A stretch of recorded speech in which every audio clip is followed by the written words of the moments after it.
네네, 예, 맞습니다. 이렇게 하겠습니다. 예, 안녕하세요. 저 김상무라고 합니다. 요번에 이원호 선생님 토론을 맡게 되었고요. 어, 저는 이 글을 보면서 역시 공부를 좀 다양하고 깊게 해야 된다는 생각이 들었던 게, 제가 요 조선문단도 읽었고 특히 김기진에 관심이 있어서 뭐 개근문학 11호나 이런 것들도 다 보긴 했었거든요. 분명히 제가 여기서 이제 착안을 하셨던 현진권의 그 글을 저도 읽었을 겁니다. 네, 저는 이런 생각을 아예 못했었거든요. 그래서 상당히 일단 재밌게 읽었고요. 그래서 이제 마지막 결론 부분이 저도 상당히 좀 납득이 가는 부분이었습니다. 그래서 제가 좀 궁금했던 것 중심으로 질문을 하는 형식으로 토론을 진행하도록 하겠습니다.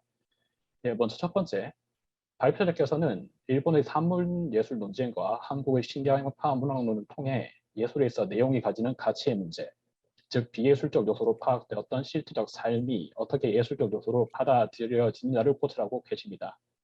그리고 이 두 예술론은 소설의 내용적 가치에 관심을 가졌다는 공통점에서 비교 대상으로 선정된 것 같습니다. 하지만 한국 신경향파 문화론과의 비교를 수행하려면 일본에서도 프롤레타리아 문학 관련 단체나 논쟁 쪽에서도 얘기가 좀 나와야 했던 게 아닌가라는 의문이 듭니다. 산문예술 논쟁이 장르론, 일본에서 장르론의 영역이었다면 일본에서는 개그문학적 성격을 통해서 실제적 삶과 의식을 규정하는 움직임이 없었던 것인지 미약했던 것인지 뭐 그런 좀 특징적인 부분이 있었는지에 대해서 좀 궁금함이 들었습니다. 두 번째로 산문예술 논쟁과 신경향파 문학론에서는 모두 소설과 실제적 삶의 관계를 중요시합니다. 하지만 각 문학론에서 다루는 실제라는 개념은 약간 다른 것 같습니다. 산문예술 논쟁의 장르론이기에 산문이 시와 비교되는 것 같은데요. 시의 조화로움과 균형에 비해서 산문은 불순한 것으로 파악이 됩니다. 그래서 산문, 특히 소설에서 다루어지는 실제적 삶이 엄선되고 정제되지 않은 그 대표적인 예로 밥 먹고 연애하고 돈 쓰는 일상까지도 포함이 되는데요. 예술로서 다루기에는 비루해 보이지만 장르 시에 비해서 그런 비루한 것까지 다루는 게 소설의 특징이다라고 말을 하는 것 같았습니다. 이에 신경은 파문학론에서 언급하는 실제는 특정한 삶의 형태를 살고 그런 특정 의식을 가진 사람이 감각하고 살아내기에 파악할 수 있는 결과물로 보입니다. 부르주아적 미감을 가진 사람이 아무리 비루한 삶의 모습을 소설로 담아내도 신경학파 문학론에서 이것을 실제적 삶이라고 말할 것 같지는 않습니다. 그렇다면 이 전체 논의에서 이런 두 가지 경향을 실제적 삶이라는 동일한 용어로 묶어서 비교하는 게 조금 무리가 있지 않을까라는 생각이 들었습니다. 이에 대해서 발표자의 생각을 부탁드립니다. 예, 마지막으로 1920년대에 들어서면서 일본과 한국 모두 예술적 가치 판단의 체계 속으로 실제적 삶을 수용하고자 하는 움직임이 있었으며 이를 통해 발표자께서는 소설 장르의 고유한 특성에 대한 자각이 일어났다고 언급하고 계십니다. 그런 결론을 납득하면서도 일본에서는 소설 장르의 일반적인 면모로 파악된 부분이 한국에서는 소설 장르 전체가 아니고 신경향파라는 특수한 경향으로 발현되었나 하는 생각이 들었습니다. 신경학파 문학론을 뭐 말씀하신 대로 단순히 사회주의 이념물이 문학적 실현만으로 볼 수는 없지만 그렇다고 해서 신경학파 문학에서 그 나아가 카프 문학까지 계급적 시각과 특정한 감성이 아니고서는 여기서 말하는 삶의 실제를 파악하지 못하는 것도 사실이 아닐까 합니다. 그래서 이제 우리가 흔히 말하는 장르의 일반성을 통해 포섭되는 삶의 실제와 작품을 생산하는 주체, 여기서 프롤레타리아가 될 것 같은데요. 그것을 통해서 포섭되는 삶의 실제 혹은 파악되는 삶의 실제는 다를 수밖에 없는데 그렇다면 실제적 삶에 대한 관심이 이렇게 달라지는 이유, 차이가 발생한 이유가 있을까요? 여기에 대해서 그냥 이건 정말 궁금해서 여쭤보는 겁니다. 발표의 생각을 부탁드립니다. 네, 답변하면 되는 건가요? 예, 예. 아, 예. 아이고, 아직 미완성된 논문을 이렇게 꼼꼼하게 읽어주시고, 질문을 또, 뭐랄까, 이렇게 좀, 제가 생각했을 때, 이런 질문은 나올 것 같은데라는 느낌을 그 질문을 또 해주시고, 그렇게, 하셨습니다. 어, 제가 이해한 만큼 이제 말씀을 좀 드리도록 하겠습니다.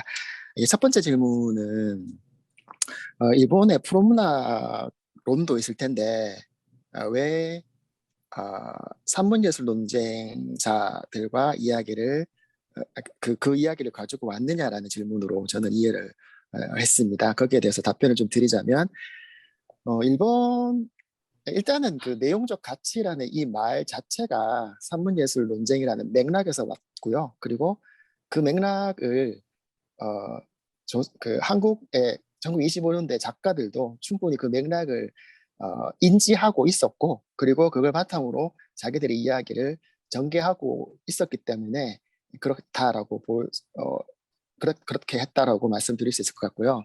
그다음에 두 번째로는 일본에서는 생각만큼 25년까지 무렵을 말씀드리는 겁니다. 생각만큼 사회주의 문학론자들이 강력하게 자기 이야기를 하지 못했습니다. 그래서 조선문단에 보면 왜 아까 그 얘기 말씀드렸던 그 하평회 자리 비슷한 게 일본에서도 있었는데요. 조선문단 하평회에서는 왜 두 그룹이, 그러니까 사회주의자 그룹과 그렇지 않은 그룹들, 그 두 그룹 사이가 꽤 팽팽한 느낌으로, 내지는 조선문단과 개벽이 꽤 그 비등비등한 세력으로서 서로 이야기를 하고 있다라는 느낌을 받지만, 일본에서는 아예 예술 취급을 못 받고 이야기 자체를 꺼려하고 이것은 아예 예술이 아니다라는 식으로 이야기를 하고 있더라고요. 네, 그거는 아무래도 한국과 달리 일본의 어떤 근대 문학의 그 뭐랄까 역사가 그만큼 길기 때문이 아닌가. 그래서 소설 신수 아까 말씀드렸는데 그게 1885년하고 86년에 나온 책이거든요. 그때 이미 근대 소설이란 이런 것이야라는 규정을 하고 이론적으로요. 규정을 하고 그 이론에 맞게 작품 창작을 쭉 해나가면서 나름의 노하우들이 그 소설이란 이런 것이나 노하우들이 쌓여 있는 상태, 수준도 꽤 있고요, 높고요. 예. 그런 관점에서 그 프로문학 같은 작품을 보면, 개그문학 작품을 보면 이건 예술도 아니라서 아예 상대를 해주지 않은 그런 상황이기도 했습니다. 반면에 양국 같은 경우에는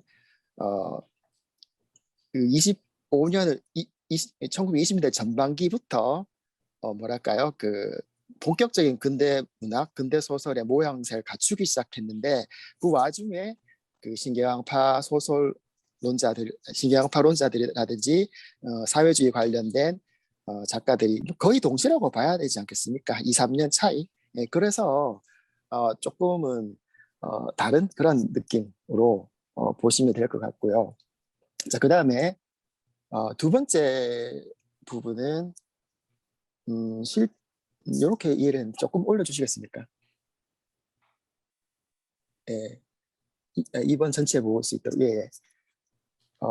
산문예술론자들이 이야기하는 삶이랑 그리고 신경학파 문학론자들이 이야기하는 삶을 같이 묶어서 볼 수 있느냐라는 이야기 맞으시죠? 예, 그런 것 같은데요. 물론 신경학파 문학론자들이 이야기하는 실제적인 삶이라는 것이 결국 결과적으로 봤을 때는 굉장히 조야한 수준이었죠. 낮은 수준이었다는 말씀드리겠는데요. 그러니까 작가가 그런 관점을 가지고 세상을 보고 작품을 써야 해. 지금 생각하면 말도 안 되는 그런 이야기가 앞으로 전개될 텐데요.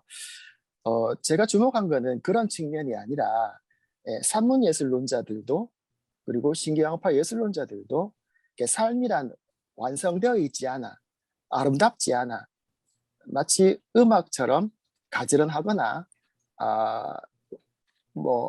시처럼 보편적이지 않아, 삶은 파편화되어 있어라는 그런 이야기를 하기 시작했다는 거죠. 그게 또 근대 소설이 가지고 있는 가장 기본적인 특성이기도 한 것이죠. 그 부분을 제가 강조를 좀 더 해서 이번 문제는 좀 그렇게 해결을 좀 하도록 하겠습니다. 그다음에 3번 문제로 넘어갈까요? 조금 올려주십시오. 죄송합니다. 예, 예. 예, 여기 보면 되겠네요. 예. 음, 이게 좀 비슷한 이야기인 것 같기도 하고 그런데 이렇게 이해를 하겠습니다. 일본에서는 소설 장르론으로 수렴되는데 왜 한국에서는 이게 좀 특수화된 그런 그 사회주의 문학론으로 되었는가라는 질문 같은데 저는 이렇게 드릴 수 있을 것 같습니다. 어, 저도 공부를 하다 보니까 그렇던데요. 근데 일본에서는 근대 문학론이라고 하면 근대 문학 이꼬르 소설이더라고요. 네. 그래서 근대 문학이라고 하면 근대 소설을 이야기하는 것이고 소설론을 중심으로 가고 소설 이론가와 소설가와 소설 평론가들이 이 주도적으로 담론을 만들어 가는 것이라서 그들은 굳이 소설 장르라고 이야기를 하지 않고 그냥 근대 문학, 근대 소설 이런 식으로 인지를 해요. 근데 한국 연구자의 입장에서 보면 근대 문학이라 하면 시, 소설, 뭐 희곡 이렇게 수필 이렇게 세 개 내지 네 개로 하게 되잖아요. 근데 그런 관점에서 다시 일본을 보니까 우리 관점에서 봤을 때 그건 소설 장르론으로 이해가 되었던 거죠. 그래서 어, 일본 일본에서 왜 굳이 소설 장르론이라 얘기하냐라고 말씀드리자면 정리를 하자면 일본은 근대문학으로 하면 그냥 그거는 소설이다라고 일반적으로 어, 인지를 하면서 논의를 지금까지 해왔다고 하더라고요. 예, 그거 하나. 그래서 이거는 그냥 어, 제가 봤을 때 이거는 소설 장르론의 어떤 관점이다라고 좀 우리 입장에서 다시 규정을 했고요. 그 규정을 통해서 좀 신기양파 문학론을 보면 어떨까 그렇게 생각을 해서 그렇게 적었습니다. 그래서 저는 아까도 말씀드렸지만 이게 소설 장르 일반론 그리고 신기양파의 계급 특수성론 이렇게 나누어서 각각 다른 위치에 있던 것들이 아니라 둘 다 예술론은 지금까지와 달리 삶의 분열성과 파편성을 인지하고 그것을 이제 예술 이론으로 만들고 그리고 앞으로 그걸 기준으로 작품을 써 나가야 해라는 식으로 거의 동시에 1925년 전반기에 어, 예, 이해하기 시작했다. 예. 그거 왜 그런지는 조금 더 저는 생각을 해봐야 될 것 같은데요. 뭐 세계사적인 뭐 경향일 수도 있고요. 어쨌든 그렇게 생각을 해서요. 저는 그게 일반론과 특수성론의 관점이 아니라 둘 다 거의 동시기에 예술론을 뭐랄까 내용적 가치를 내재화시키는 예술론을 만들어 가야 한다라는 인식을 했다. 이런 게 저의 그 뭐랄까 생각이라고 말씀드릴 수 있겠습니다. 예, 이상입니다.